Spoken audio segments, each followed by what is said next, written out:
Welcome into another edition of The Last Call with Redmont Vodka. On the next round, I'm Lance Taylor, special guest host, Brittany Wagner. You've got like too many titles. Nationally respected athletic academic counselor, author, motivational speaker, but maybe best known for your role as the breakout star of the Netflix documentary series, Last Chance U. We will get into all of this. Again, it's brought to you by Redmont Vodka. Every time we do a last call, our first drink up today, I know you're super excited about Miranda's Dream. Cheers, by the way. It's got Redmont Vodka, of course, Malibu rum, pineapple, strawberry puree, and coconut cream. It's good. It's very good. It tastes like an alcoholic milkshake. It does. Which is not good. Probably not good. Because I will have it finished in about 2 seconds. Because as we record, it's like 2:45 on a Thursday. 3 o'clock in the afternoon, and I'm going to be toast by the end of And this we're coming to you. See Chuck back here, one of the owners of Redmont Vodka, locally owned and operated, gluten-free, 8 times distilled. We're at the Beer Hog in Pelham. Really cool place. Your first time here. It's my first time here. It's so cool. It's big. Yeah, 64 beers on tap. They've got wine. They've got obviously Redmont Vodka. So drop by and make sure you check out our friends here at the Beer Hog. So let's go back. Okay. 20 years ago. All right. You're at Jacksonville State, right here, close to Birmingham. Was that 20 years ago, Lance? It was 20 years ago. Wow. Okay. So at that point, you were working in the athletic department. I think you worked for Jack Crow or with Jack Crow. I did, yeah. Kind of a legendary coach around these parts. Yeah, former Auburn offensive coordinator. All right. If you go back to the 2002 Brittany to where you are now, did you envision this career path at all? No. I mean, I say this all the time. You do not grow up in Mississippi and go into education for your career path and then think that this is where you're going to end up. I mean, I couldn't have dreamed it. You know, people are like, was this your dream? And I'm like, I didn't have dreams this big. My dream was graduate from college. See, and that's pretty awesome because, I wanted to be center fielder for the Dodgers. You did? Yeah, I was what you call not realistic on my dreams. But, we're going to go back to childhood. You're from Clinton, Mississippi. Yeah. Lance Bass. No, Lance Bass probably did have that dream. Going to get to Lance. I did not. So Clinton, Mississippi, I found out is the 10th largest city in Mississippi. That's hard to believe. I'd never heard of Clinton, Mississippi. Did you realize it was the 10th largest city? No, Mississippi must be pretty small. 25,000 and change. I had to take my straw out, by the way, in the fruit. The fruit, not really masculine, but you can go. continue to do it how you want to do it. It's okay though. So Clinton, Mississippi, again, the 10th largest city. By the way, home of Super Bowl world champion Cam Akers from my LA Rams. He went to my high school. Yeah, great guy. His parents live in the community. He still goes back home and gives back to the community. Yeah. Jeff Brantley lived there. I was looking at the people that went through there. Fairchild. Yeah, and I was blown away with a town that small with people that have come out of Clinton. The DiBiase family. The DiBiase's, the wrestlers. I saw that. Yeah. Ted DiBiase. So back to that though. Lance Bass graduated with you, right? He's a year younger than me. And he actually left Clinton the middle of his junior year to go be in NSYNC. So I remember sitting in Spanish class. He sat in front of me, and he turned around one day and he was like, hey, I'm going to go to Orlando this weekend and try out for this singing group. And we were in a singing group together called Attaché Show Choir. And he wasn't really that great of a singer. And so I was thinking, you're going to do what? You're going to try out for a singing group? I mean, I didn't want to be ugly, but I wanted to be well, you're not going to make it.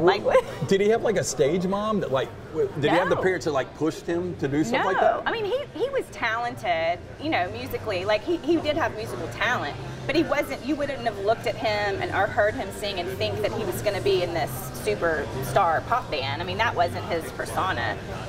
He actually took voice lessons from the same voice coach that coached Justin Timberlake in Memphis. And he can't sing. And that's how they connected, Lance. So he goes and tries out, gets in the group, comes back, and he's quitting. He's I'm quitting school and I'm gonna go be in this rock band. And we all thought he was nutso. So interesting. NSYNC, all the guys from NSYNC came to Clinton for the last month, so Lance could finish up that that year of school. Moved to Clinton, and we're in Clinton, and so NSYNC's first opening act was for Attaché Show Choir, the show choir that I was in. They opened for us at my high school in Clinton. That was the very first gig they did. Unbelievable. It's Yeah. Brittany Wagner, author, reality TV star, motivational speaker, professor. It is Last Call with Redmont Vodka. We're at the Beer Hog. NSYNC's first ever gig in Clinton, Mississippi. This is like something that nobody would have known. No. And you know, the thing that I wonder, Clinton, probably conservative Southern town. Yes. We'll get to the fact that your dad was a Southern Baptist preacher. Yes. But I can only imagine Justin Timberlake running around in tight pants with like kind of a small bleached kind of fro. He was like 12. Like, so, in all seriousness. Okay, he's so the youngest member of the group. You were a senior in high school. Lance was a junior. And so he's a 12-year-old running around. And we all thought he was like the hottest thing ever, and he was 12. As a 12-year-old. Now, when you first saw them, did you say, hey, look, these guys have got some talent? Yeah. You knew, like, immediately. Honestly, the entire time that they were together as a group, though, I always thought JC was the most talented one of all of them. I mean, Justin obviously had that presence on stage, but JC, to me, was the most talented. Can you name all of them, by the way? Yeah. Who's kind of the thick one? Joey. Joey, yeah. Joey. Chris is the shorter one with the high voice. Okay. Justin, obviously, the star. JC was the other brown-headed guy that was good looking. He could sit down at a piano and you could and he could just, like, you could name a song and he could start singing it and then just start playing it with like no sheet music, no practice, nothing. He's so talented. And then Lance. Lance is the nicest guy you will ever meet. Realize the NSYNC information you had. I knew the connection with Lance Bass. Yeah. So in college, when I was in college, they were doing No Strings Attached tour, which was their biggest Bye, tour. right? They sold out. Could you do the dance? Yeah. You want me to? No, I'm just kidding. So they sold out the Superdome 2 nights in a row. They were the first group to ever sell out the Superdome 2 nights in a row. So they did this whole Southern tour with No Strings Attached, and me and my best friend went on we went to all the gigs in the South with them. Oh my gosh. Huge parties, like lots of fun. Basically, you were an NSYNC groupie, right? I mean, kind of. Did Lance get you backstage? Britney Spears was with us because she was dating Justin. Usher came to a couple shows. Well, Beyonce did you get backstage? Oh, I mean, yeah. We were like on the bus, like, yeah. Did those guys party? Yeah. So, like, did you see Justin with chicks all the time? Brittany was usually on the road with them when I was with them. Brittany was always with us. So who was the biggest? We know it wasn't Lance. Who was Joey? Joey. Okay, really? Yeah. And just all the time, all over, all. They had women like throwing themselves. They probably had moms too, right? All the time. I would assume, because I saw something on the Backstreet Boys, and we'll get off boy bands here in a minute. I just wanted to bring up. This went. I know. I just wanted really south. By the way, it's Last Call with Brittany Wagner. It's brought to you by Redmont Vodka. Our friends there. We're at the Beer Hog in Pelham. I will get off this in a second, but I saw this thing on the Backstreet Boys, one of these Hollywood stories, and they were talking about they would hang out backstage more with the moms than the daughters, because the moms would bring their 12 and 13-year-old daughters, and then the moms would come knocking backstage. I mean, yeah, but so I think NSYNC was more popular with like the college. I mean, like I was in college and all of my friends were like, you know Lance Bass? I mean, and so we were in New Orleans and they rented out the entire floor of one of the hotels on Bourbon Street, and they had so we had all the balconies, you know, and we could open the door of the balcony and like someone not in NSYNC could just stick their head out of the door, and y'all, I mean, like thousands of fans just standing on the street looking up, like waiting for one of the guys to walk outside. And when the door would open, everyone would start cheering, and then like I would walk out and be like, and of course they had no idea, you know, but they would think that I was somebody because I was in the room. I honestly think crazy. Your life was more exciting when you were in college. I know. I thought we were going to have this turn once we get to the whole Netflix situation. I lived a whole life before Netflix. So let's go back to 2015. Scooba, Mississippi, the metropolis. Yeah. I did not find out how big Scooba is. I know it's small. Like population like 400. So East Mississippi Community College, you're an advisor, compliance assistant. Your life is soon to change. Yeah. So when did you find out Netflix was coming in town? Where were you? Do you remember the specifics of that? No, because it wasn't really significant. Like it wasn't really a big deal, which is weird. Because you probably didn't think you were a part of it, right? No. Well, so we did. Okay, so we had Chad Kelly. you know, famously cussed out Dabo Sweeney on TV. Von Miller basically got him booted off the Denver Broncos, right? Yeah, at the cocaine party. And Von Miller, by the way, Super Bowl champion Ram. Just needed to here we remind go. that, yeah. So we had Chad, and that kind of brought a whole nother level of like notoriety to East Mississippi football for some reason. Like he was just more nationally known, I guess, than any players we had ever had. Was it because he was the nephew of Jim Kelly? I think so. Because this was obviously before he transferred to Ole Miss. Right. Yeah. Clemson, and then I think a lot of people saw him. I mean, it was during the spring game, and it was on ESPN. Is he considered a good-looking dude? Dabo, so I think so. Okay. Yeah, a little weird looking, Yeah, like a little, you know, different, but yeah. So I forgot about the fact that he did get up in Dabo's face, So he came, and so GQ magazine came in and did a feature story on our program. I think honestly, like he was the draw originally, and then when the writer of the article got there, you know, he was kind of like, wow, this place is in the middle of nowhere. Like the story grew after he got to Scooba and saw the surroundings, and then saw all the other players we had and all the other players that had already come through. I think the story grew. And so he followed us for like 6 months for like a 4-page article. You know, talk about a lot of work. Wrote the 4-page article, followed me for 6 months. I was going to be this huge part of this article. Article comes out. I'm not in it. They cut my entire story. What was your significance, though, getting him academically eligible to go to Ole Miss? Yes. Yeah. I mean, all the players, you know, I was the certifying their eligibility. Like I was the one monitoring and making sure that all of them were D1 eligible. But that's how Netflix came about. Like they were looking to start producing their own content. At the time, they were still buying like syndicated shows like Friends, and that's all they had on Netflix. They had just released Making of a Murderer, which was a huge success for them. House of Cards, right? Yes, but they didn't produce House of Cards. They bought it. I didn't know that. So the only show that they had produced at this point was Making of a Murderer. And they really had such good success with that they were like, okay, we want to do this again. So they saw that article in GQ magazine and said, this is it. Like, this is our next original series documentary. We're going to go to this Mississippi and film this football team. I got the call. So originally I wasn't part of it. They didn't know who I was because I had been cut out of the GQ magazine article. So they didn't know that I existed. So at one point they had to buy the rights. Were you pissed off that you were cut out? Absolutely. Yeah. You were like 4 months. I was so mad. Well, I was so mad because like. Did you know you were cut out? Like did you read it? Is that when you? So that's. I had no idea. Wow. Because I thought I was going to be like half of the entire story because he followed me for so long, and then GQ cut the word count, and when they cut the word count, they were like, let's just cut this female lady, let's cut this lady out of it, cut me out of it. They later apologized to me, GQ did, for cutting me out. So when Netflix wanted to do the show, they didn't know I existed. They called the writer of the article because they had to buy the rights of the story from him, and he said, okay, well, they started telling him the premise, like what they were thinking for the show, and he was like, wait, where's Brittany in all this? And they were like, who's Brittany? And he was like, you don't have a show without Brittany. Like this show will tank. And you didn't know this was going on behind the scenes at all? I had no idea. Then I get the call from the producer, Greg Whiteley.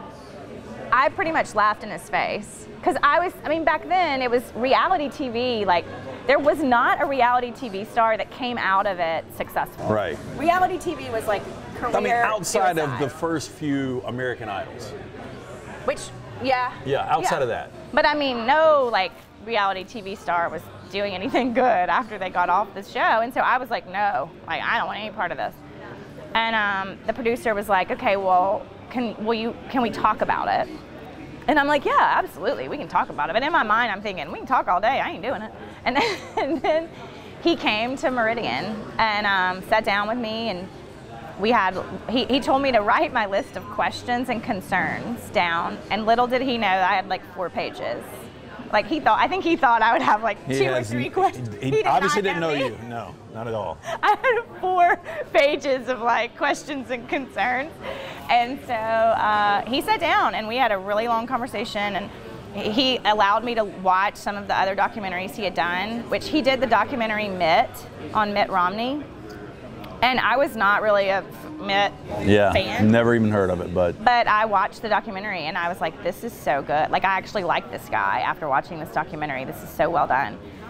So I did my research and I called him back and I was like, all right, I'll do it. That was like in March or April of 15. And they were in my office filming in June. Wow. So it was like I had no time to think about it, which was hindsight, which was good.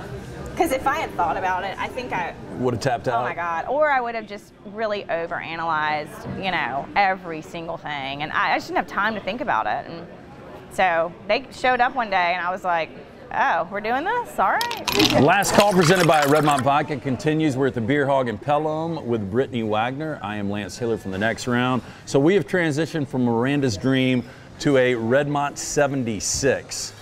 Cheers. They're trying to make me look as girly as possible. I think you like. What is this fruit? You called ahead. I like this. Yeah, nice garnish. So pretty. Let's see. So it's Redmont, simple syrup, lemon, and prosecco, with a lemon twist. Not a lot of. I don't think there's a lot of prosecco, or maybe there is. I don't know. Oh yeah, there is. Yeah, there's a lot of prosecco and a lot of Redmont, which is good. Locally owned and operated. Chuck, one of the guys behind it. So, hey, Chuck. Final thing on Netflix and Last Chance U. All right. First time you were mic'd up, last time you were mic'd up, was this difficult? Because you were like a professional when Ryan Brown and Scott Forster and the crew were getting you mic'd up here. You were like, I got it, I can handle this, I've done it a million times. I got the micing part down. So any good stories from the Netflix days? So obviously every day for 2 years, you know, I had to be mic'd up. And so what would happen, because they never, I would like, you know, I wore dresses some days, skirts, some days, jeans, shirt, whatever, you know. So they would have to bring the miking equipment based on what I was going to wear. And it got super complicated. And so they didn't want anything showing. Is it because of what you were wearing? Yes. Okay. Yeah. So they started taping the mic, the headpiece, this part, to my boob cleavage. Okay. With like tape, like duct tape, to my skin, so it wouldn't show. So they would have it stuck down in my boob cleavage, and then we would run the wire. Well, they didn't want the box to show, you know, like, or if I was wearing a dress, there was nowhere to put the box. So I would. They have these mic bands that you put on your thigh. So it's almost like a garter. Yeah, but big, and it would have to be high up, or you could see the box. And I had to put the box on my inner thigh. Okay, okay. In the garter band. Yeah. And these boxes have these little antennas that stick up. Yeah. And so that antenna would tickle the honeypot. Wow. So we basically had a walking vibrator. I had a walking, a mini, So did you ever? Hey, look, we got to take 10. I gotta cut this. I never noticed. I remember watching in 2016 from my couch. I never noticed. I really didn't. I don't think so. But that's why you didn't notice the mic thing, because it was stuck in my vagina. Unbelievable. Okay, so when I Googled you, I was trying to find like interesting things. I had no idea that NSYNC opened for the first time ever in Clinton for your show choir. Yeah. I had no idea that you walked around basically with a mini vibrator on set. So, you know, a lot of this stuff blows me away. But I wanted to ask you, most nervous you've ever been since Netflix, because you started to do these motivational tours. Yeah. And like the first time you went out there, it's like a stand-up comic. He goes out, he tries his material. A lot of time they bomb. A lot of time it's it's immediately natural. Was it tough? At first, no, because at first, you know, I was doing small things to like sports teams, which is kind of my thing. I felt like I was in an academic team meeting, you know, at East Mississippi at first. And then as the events grew and like as it changed, I would get super nervous. Probably the worst speaking engagement I've ever done was a middle school in Florida, which middle school kids are like the worst. I mean, this you know, loud, yeah. You have one, I have one. Oh yeah, I was just at a thing last week for it. They're horrible, and they had an auditorium of like 800 middle school kids, and I'm speaking to them, which I'm like, have they seen the show? Like, you know. Anyway, and I heckled off the stage pretty much by the middle school kids. Like, they did not care at all what I was talking about. It was awful. Okay, so motivational speaking, we'll get to the book here in a second. Again, this is Last Call, presented by Redmont Vodka with Brittany Wagner. I'm Lance Taylor from the next round. So I was what I was bringing up, I was Googling, I was trying to find out a couple of things. You couldn't find any dirt on me? One of the most Googled things is Brittany Wagner single. It's out there. So officially, I think you are. I am. In today's dating world in 2022, it's this app stuff, right? Yeah. Is it difficult? Yeah. Well, let me start here. Your Instagram's public. Yeah, it is. So all my social media is public. How many direct messages do you typically get? I mean, I can't scroll to the bottom of them. If that tells you anything, like over the last 5 years, I would never get to the bottom. But do you ever come across anybody? Do you look at some and you're like? I look at some. I get marriage proposals. Wow. I get requests for pictures of my feet. Which is weird. Jim Dunaway? No, I mean. Okay. Lots of people. Have you sent any pictures of your feet? No, but like I'm considering it because people will say like people will pay for that kind of stuff. There's no dollar amount too big, and I'm like, if all I have to do is snap a picture of my toe, and you're going to send me a check for $10,000, like I think I can do that. Your business manager's here today. I know. OnlyFans, just feet. That's all I'm doing. Okay, and yeah. You can do a $5 a month subscription. I bet you can kill it. Well, promote it for you. Just doing my feet. Yeah, probably. So how tough is the dating game though? The dating game is like brutal. I don't want to get all like cynical and sappy on the show, but like I don't know if I'll ever be able to do it, honestly. Like it's tough because I've tried the dating app thing, but immediately like people know who I am, and so they either think that it's like spam, like it's somebody else using my stuff, because a lot of the pictures that I use on that are also on Instagram, and so people are like think that it's fake and it's not me. Or I mean, they lead with, oh, I love the show. Well, I don't know that I want to date somebody that leads with, oh, I love the show. Like, so it's impossible, kind of. Okay, so I think the way that it would have to happen is if somebody that I knew set me up with somebody. Like, I don't think I'm just going to meet somebody at a bar. That'll happen. But you're kind of the organic kind of person that you can manufacture conversation. So I can see it happen like that.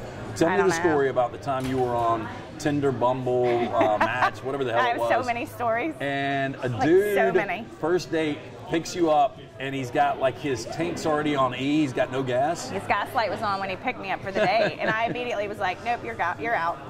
Like if you didn't have. So was that the first stop? Was a gas station? No, he didn't even try to get gas. Like I was the whole time thinking we're gonna run out of gas and we're gonna be stuck on the side. I'm gonna be stuck on the side. So of the he didn't acknowledge it. You just see the lights. I just see the light, and I'm like, this guy didn't have enough organizational skills and like willpower to leave 5 minutes earlier to get gas before he went on a date with me. No, I'm out. I had a guy pick me up for a date in swim trunks one time. Okay, that's a good look. Swim trunks. Yeah. And when I said, "Are those swim trunks?" he said, "Yeah, it was the only thing clean."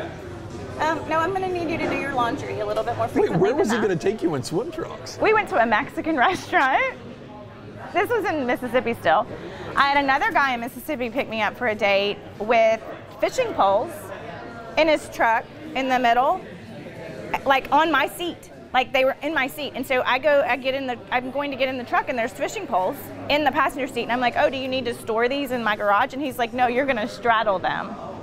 No, actually, I'm not. This is like first 5 minutes of the conversation? Yeah, I'm telling you. So guys have got it made that are on apps, basically. I get if that's because they're getting dates with you.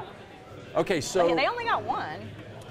Was there not a guy that wanted to pick up like Red Bull or something? Oh yeah, another guy picks me up for a date. This was in Birmingham. Picks me up for a date and says, "Hey, I'm going to stop at the gas station. I need a Red Bull before the date." I said, "Well, do you think that I'm going to be that boring that you're going to like fall asleep?" What? And then he's like, "You want one?" I'm like, "No, dude, I can stay awake during the date without a Red Bull." But thank you. Not a high bar, Brittany Wagner. My bar is so low. She is public on Instagram right now. clothes. Hey, it is last call. We do it with Redmont Vodka, locally owned and operated. It's 8 times distilled, gluten-free, awesome. It's the official vodka of the World Games and the official vodka of the next round. So what do you think about your Redmont 76? I do too. I do too. I can drink this in the morning. I could drink it in the afternoon. We are, Yeah. actually. I could drink it at night. I could drink more than one of these. Hey, last call presented by Redmont Vodka continues with Brittany Wagner. I'm Lance Taylor from the Next Round, and they are officially trying to make me one of the Sex and the City girls. I think they are. I mean, it's I don't know what they're doing. You're drinking it. So it's Becca, neat. the bartender here at the Beer Hog, they have now made Cosmopolitans. There we go. That's good stuff. It is very good. It's very tart. Very good. Redmont Vodka, that's the key there, locally owned and operated. So we were talking about Netflix. We were talking about how you get out and speak now. Yeah. And so through getting somewhat famous, you meet famous people. Yeah. Courtney Cox is one of these people you met. There was at one time, and I don't know if it's still greenlit or not. Who knows? Somebody was going to do a story on your life. Yeah. Michael Strahan was one of the producers behind it. Yep. Courtney Cox was going to play you. Yes. Yeah. And so you started to hang out with Courtney a little bit. Yeah. When was the first time you met her? How did that happen? We had fun. So she's from Birmingham. Yeah. Went to Mountain Brook. Yep. So yeah, when we had like this conference call. I mean, it was before COVID, but we did it over Zoom with Strahan's people and Courtney and myself, and about this idea, this concept. She wanted to buy my rights, my life story rights to do the show, and then when we agreed to do it and had everything finalized, she was like, okay, I'm coming to Birmingham. I need to start hanging out with you. I've got to get your mannerisms down and like your voice and all that down. So she's like, I'm going to have to spend a lot of time with you. How surreal is that? You know, like it didn't hit me at first. Like I was like, okay, because what a lot of people don't know is Reese Witherspoon bought my rights first. So I had a couple conversations with Reese. I like Reese more, just personal preference. Okay. So I'd had a couple conversations with Reese, and then Courtney ended up buying them from Reese, so they were just passed. Now, is it them watching that, or Last Chance U? Huge Last Chance U fans. That is so random that both Reese and Courtney Cox watch that. And really wanted to do like stories on like women, yeah. Which, you know, Reese has really done a lot of stories on women since. But so, you know, at first I was just like, oh, Courtney Cox, you know, and then though she came to Birmingham, and I was freaking out. Like literally freaking out because I'm like, should I pick her up from the airport? Like, should I get a limo? Like, I don't know how to court Courtney Cox. You should have got the dude like, that picked you up on empty to be the chauffeur. Yeah. Yeah, that would have been hilarious. Would have been perfect. Or the swim trunk guy. So yeah, she was like, no, I'll just rent a car and drive. I drive in LA. I don't need all that, you know. And I'm like. But so yeah, she stayed at the Bohemian in Mountain Brook, and we hung out, I don't know, like 3 or 4 days she was here. Like we went and got a pedicure and manicure and hung out at the rooftop. Actually, I don't think it was that time. She came to Birmingham like 4 or 5 times. I went to Malibu to her house a couple times. But one of the times that she was in Birmingham, we were hanging out at the rooftop bar at the Bohemian and ran into Justin Thomas and Jordan Spieth. Very random. So random. Like we're just sitting at the bar. They walk in. Did this end up in a hot tub or? I wish. Are either one of them single? I don't think they're single. I think so Justin Thomas just got engaged, so he probably was single probably. At the time? And I don't know about Spieth, but have you ever seen Spieth without a hat? He looks a lot different. Really? Yeah. Well, and in a hot tub, he could have worn that. Yeah. No, it did not end up in a hot tub. But we hung out with, like, they were sitting on one side of the bar, we were sitting on the other, and they recognized Courtney, obviously, and then recognized me, and I think they were like, wait, why are they together? Like, what? That's weird. And so they just walked over. And isn't it perfect to hang out with somebody like Courtney where you don't get bothered at all? Yeah, it's so fun. But she's so laid back. Like, she doesn't have security. She didn't, like, the Bohemian was kind of freaking out, you know, like, they were like, do we need to have security detail surrounding your table? And she was like, no, like, it's fine. So we sat at a table with Jordan Spieth and Justin Thomas all night long, got hammered. I mean. Well, I'm hoping she's picking up the tab, right? Well, yeah. So I think you and I had a brief discussion a while ago about a Courtney Cox party in Malibu. Yeah. And what all does that entail? I mean, is it what I would imagine? Is it more low key? Is it like, you know, celebrities hooking up, people doing cocaine on big mirrors? No, I mean, not the ones I was at. Maybe when a normal person isn't there. When they got rid of you, yeah. When they got rid of me, maybe they did.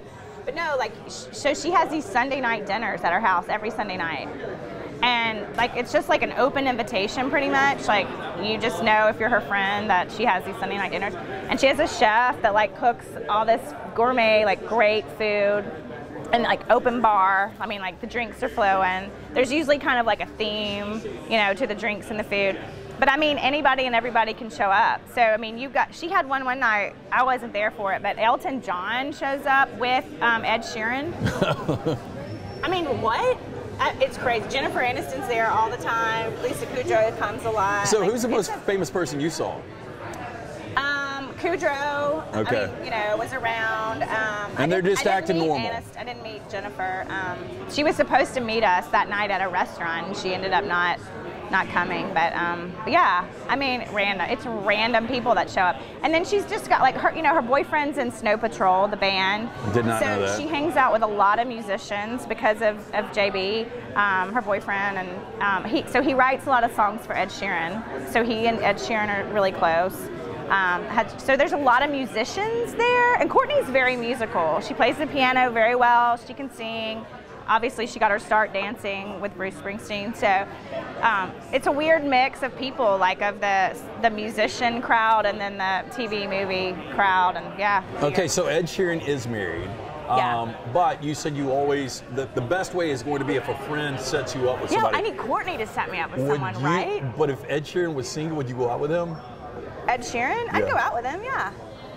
Well, he is a rough-looking dude. I mean, but I'm sure he's got a great personality, and he's super talented. There's more to it than looks, Lance. Well, apparently girls like guys with good personalities, right? I just like people that don't have their gaslight Have on. you ever hung out with the redhead, though? Yeah. Okay. I have, actually. Like one. One time? One time. Okay. One? I hope he looked looked better than Ed Sheeran. I don't know. I mean, is Ed Sheeran not cute? I don't know. No, he's kind of rough. With Brittany Wagner, Lance Taylor. I want Bradley Cooper. I'm sure you do. This is last call with Redmont Vodka. Just a couple more questions for you. So next, Chance U. Or Jason Momoa. Can we just stick with this? You want Aquaman? Yeah. Wow. Smoking hot. Okay. Well, let me back up. Since we're getting honest here. So back to Mississippi Scuba. Yeah. 16 players came out of that school that played in the NFL. I think my count's right on this. So there were a lot of recruiters coming through. Yeah. You don't have to name names.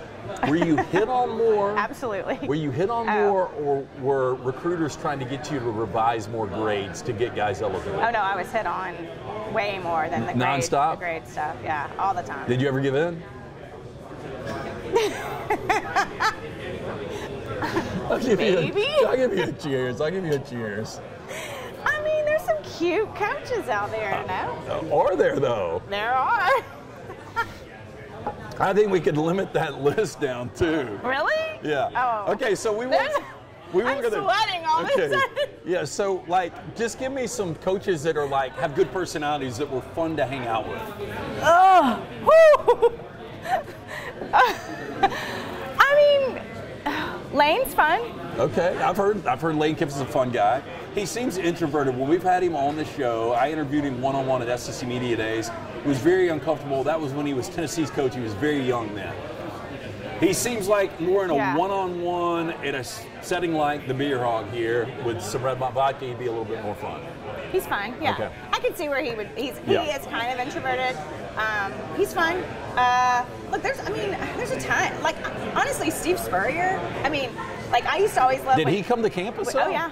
Wow. Sat in my office for like 2 hours. When he was in South Carolina? So nice, yeah. He just came and plopped down in a chair and just started, like, shooting the shit, man. He was awesome. Did Saban ever come in? Yeah. Saban came in. Saban's all business. Yeah. Like, no personal talk. Like, the most personal talk I would get would be like, hey, Brittany, how are you doing? Good, coach. How are you? Good. And then he would go right into, like, business. Like, he does not play. That's boring. And I would get a call. So if Saban was coming in, I would get a call the night before, like at like 7 p.m. or something, at his secretary or his assistant. I'm not sure what her title was, but she would call me and say, I just want you to know coach is coming in the morning. Can you be there at 7 a.m.? And I mean, I was a single mom. Yeah. Had to drop my kid off at school. Can drop my kid off at school at 6:30 in the morning. I'm a 40-minute commute to Scooba, but I wasn't going to say no. Yeah. So what do you do? I would get a baby. I'd have to call somebody and be like, look, can you know, you pick Kennedy up, or can you? And so, but I would be there, and I always, you know, you want to have your facts straight. I knew I had done enough business with Alabama. I knew how business minded, and like I knew when Saban comes on campus, like you better have all the facts ready. And so I would have to go in super early and get all my stuff straight and make sure that I had all the information, and yeah. Did Hugh Freeze come on campus? All the time.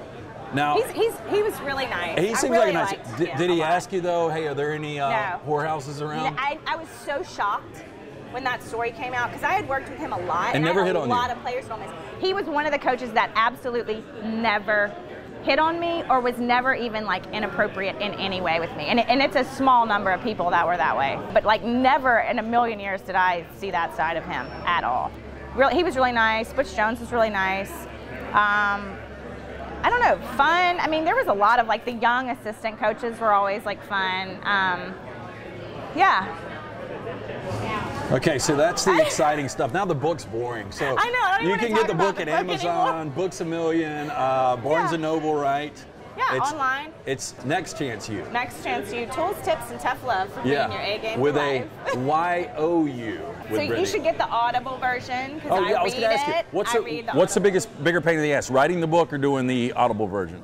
The Audible was pretty hard, honestly, because you go in for like 5 hours a day for like 4 days in a row. So you're just sitting there reading out loud for 5 hours. Brutal. And they stop you, like you have, an earpiece, and the people in New York that my company that did the Audible, that, I have them in my ear, and they're like, slow down, or so you just read emotion. Your book. But they want you to be like emotional and like, but I mean, after you reading for 3 hours, I'm like, I got no more emotion. So do you know the book cover to cover? No. Okay, most interesting thing about the book. So Netflix, the show, there wasn't a whole lot about my personal life, just those few scenes with me and Kennedy at home, but nothing really like, I don't go, Netflix didn't bring up a lot of my personal life stuff. So in the book, I write about my marriage, my divorce, like I get a little bit more personal in the book than I ever did on Netflix. And I mean, and I think that's fair.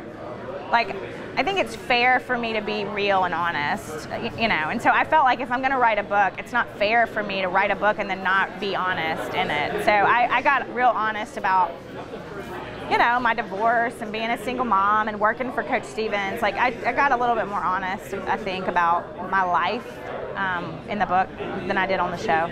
Any NSYNC in the book? Yeah, I think there is. So Lance wrote wrote one of the blurbs, like promoting the book. Yeah. He got an advance copy and helped me out, wrote a blurb for it. He's a huge supporter of mine, and yeah. So let everybody know what you're doing. What am I doing? Speaker. Motivational speaker. Boxing instructor at Battle Republic. Coach boxing at Battle Republic. Shout out 280 location and Homewood. Yep, Summit, Homewood. Leah and the folks, they do a great job down there. They do. It's an awesome workout, mentally and physically. Yeah, you're going to do it soon. I am. Yeah, you can get on the website, download the app to find out class times, join, whatever. It's I love it. Like, to me, it's a great workout, but for me, it's mental. I had never hit anything in my life, and the first time I popped that bag, it was like, whoa, the release. Never a cat fight in Clinton, Mississippi? No. That's shocking. I was a turn the other cheeker. Okay. Yeah. I doubt you are now. Bleh. Not anymore. Yeah. Very confrontational. Not anymore. And if people want to get speaking engagements, BrittanyWagner.com, you can book me for a speaking gig. I think I'm booked all the way through the summer right now, but booking for the fall. So yeah. And if you want to date her, obviously it's not a high bar. Me, you can email me at fishing Brittany. poles. You can contact us on the next round. Yeah. I'll screen for you. That's what we need to do. I can screen for you. Submit your application. No, right now. Yeah. So get in touch with me, and I'll do the screening process. The dates for me. Yeah, and we'll do that. Hey, this has been fun. You drink a lot slower than I do, though. That's a good thing, because I would be toast. Again, you have note cards. I'm impressed. It's last call with our friends at Redmont Vodka. Special thanks to the Beer Hog. 64 beers on tap. They've got wine. They've got liquor, including our friends at Redmont Vodka. Come by here, check them out. Pelham Parkway. But it's been another edition of Last Call. It's been a lot of fun. Fun. Thank you. This is fun. Let's do it again soon.